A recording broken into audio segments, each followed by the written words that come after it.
Hey, how's it going? It's Rory. It's been a while.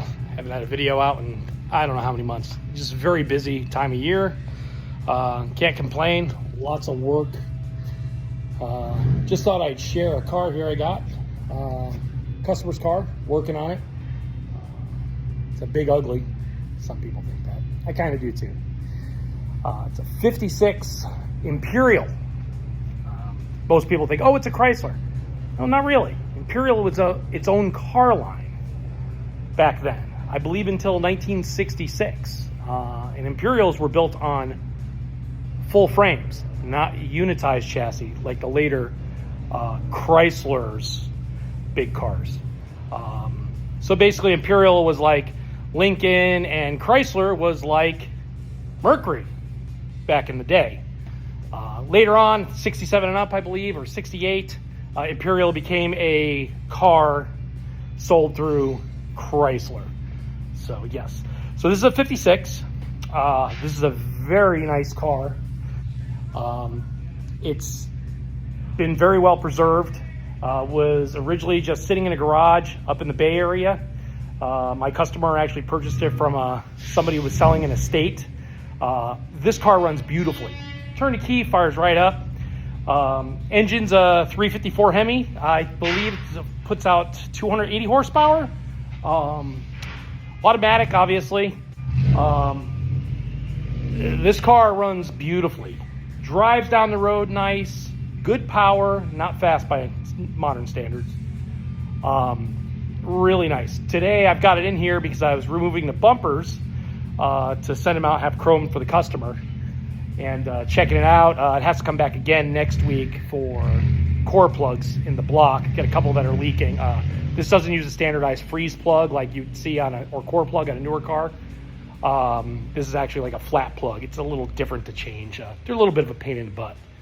Anyways, I'm gonna walk around and just show you around it, but really nice, honest car. Me personally, I would leave it the way it looks. Clean up the paint a little bit. The paint's not great at all. Maybe reupholster the interior, go through that, redo the seats, and just, drive it and enjoy it. It just drives so good. It's almost that point where I wouldn't restore it. I would just leave it the way it is. And like I said, reupholster the interior, make it look nice inside, comfortable, detail the engine compartment possibly, so on and so forth. So let's take a walk around.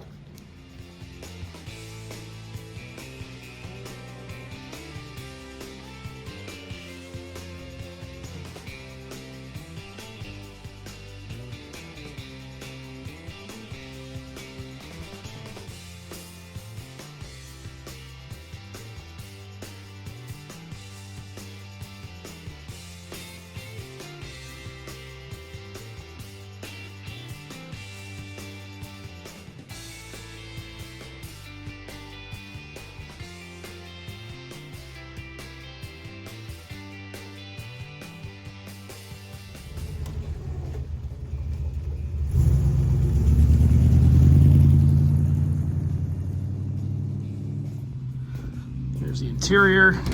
Car was originally gold, carpet, power seat, leather. It's got a cloth insert in the seats. You can see that.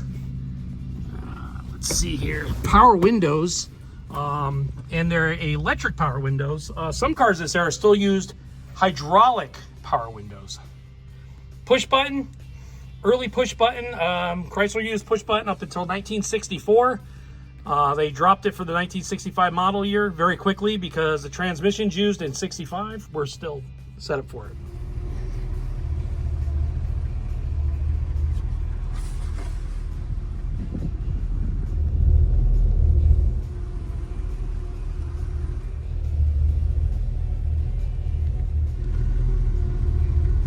Here's the gauges.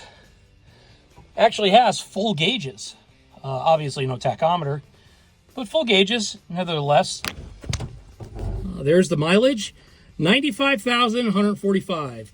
I believe this to be true because this car drives like new. Here you got your headlight switch, wiper switch. There's the lighter, there's a panel dimmer. This is the map dome light setup. Still works. The radio would go there. The radio is actually getting restored right now. The clock does not work. There's a speaker for the radio.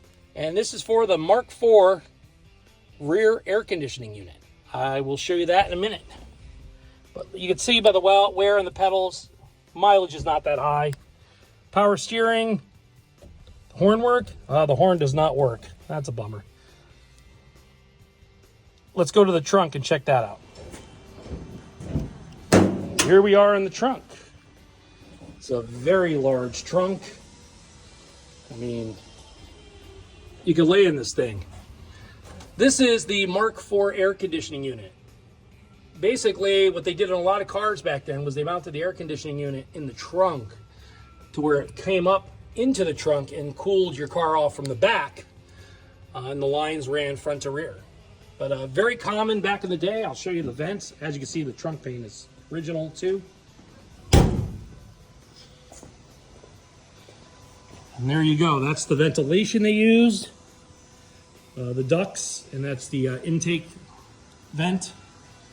Still has the emblems here. These were a hard top. When you open the wind doors, this door's locked. Here we are under the hood.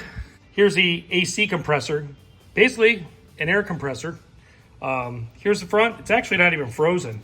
As you can see, it doesn't even use a clutch on the air conditioner. It's just free spinning.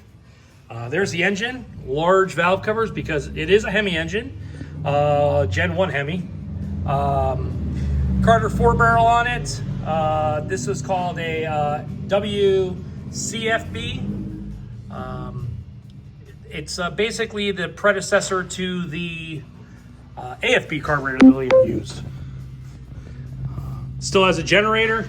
Chrysler was the first to use an alternator, but it waited till like 1961 or 2. But still has a generator, has power steering, there's a reservoir for it. Actually has power brakes. Pretty rare option to see back there. These cars had that, but this is a vacuum reservoir for it. That's the brake booster assembly. Basically, the master cylinder's there. You basically press, and as you press, this actually assists the brakes internally to make your power brakes. It's a little different setup on a modern car, but it works. But again, this engine runs beautifully.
So there you have it.